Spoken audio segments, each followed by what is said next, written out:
Para concluir el estudio de esta semana, retomemos dos aspectos de la lección y los vamos a subtitular Pecado y Salvación.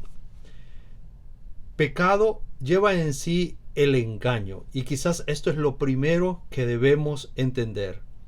Pecado está inmerso el engaño, por lo tanto, cuando tú y yo pecamos, vivimos en pecado, actuamos en pecado, cuidado, estamos viviendo en un engaño. Creemos que las cosas van bien, pero su final, como hemos visto en la lección, es una condenación a muerte. Cuidado con el pecado. Ahora, ¿en qué consistió el engaño de la serpiente, de Satanás, la serpiente antigua llamada Diablo y Satanás? ¿En qué consistía la mentira? Bueno, quizás mencionamos tres aspectos.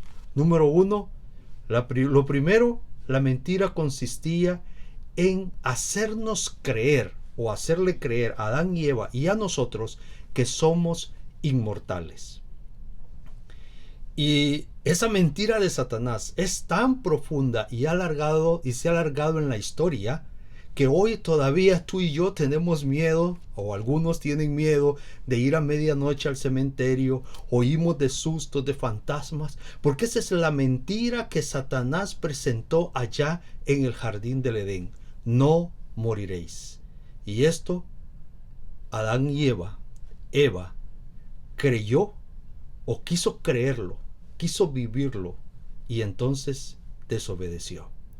La segunda parte que conllevaba la tentación, no la mentira, sino la tentación, era el llegar a conocer, el conocimiento. Y hoy en día nosotros enfrentamos la misma crisis. Todavía los niños al nacer o en el crecimiento, los niños comienzan a preguntar ¿por qué? ¿Por qué? ¿Por qué? ¿Por qué? El querer saber. Y eso es parte de la inquietud de Satanás a nuestras vidas. Por eso es importante ejercer fe.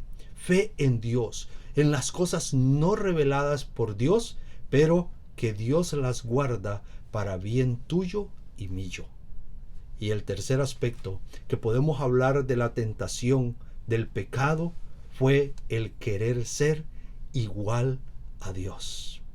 Y esto conlleva nuestra vida, el querer ser independientes, el no querer depender de nadie, el no reconocer autoridad alguna, sino ser yo, solo yo. Y fue la tentación, fue la caída de Eva y Adán, y ahora nosotros enfrentamos, podemos decir, la misma crisis. Porque Satanás nos tienta, Satanás nos hace caer, porque todavía hoy hay muchos que creen que no morimos. Y hay algo interesante, al creer que no morimos, entonces la promesa de Jesús, de que Él muere y resucita para resucitarte a ti, entonces conlleva un problema mayor. Y es lo que quiere Satanás, destruir el concepto del amor de Jesús, del sacrificio de Jesús. Número 2, recuerda, la palabra de Dios dice que solo las cosas reveladas nos pertenecen. Las secretas pertenecen a Dios. No, es cierto, yo soy uno de los curiosos que investigo y averiguo, pero ello tiene un límite.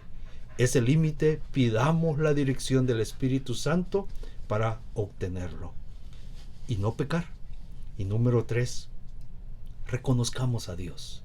El no reconocer la autoridad de Dios, el señorío de Dios, eso nos lleva a que tú y yo cometamos pecado. Y definitivamente lo que se ha dicho, con estos 3 puntos para nosotros en tentación, ellos nos llevan a desobedecer a Dios, la autoridad de Dios, a no guardar los mandamientos de Dios. Y eso es, según la Biblia, pecado.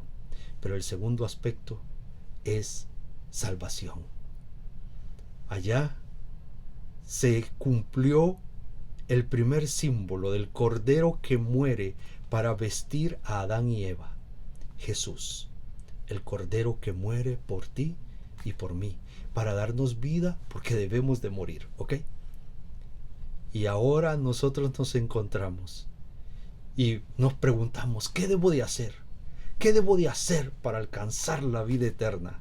¿Qué debo de hacer? Nos preguntamos. Y allá lo encontramos.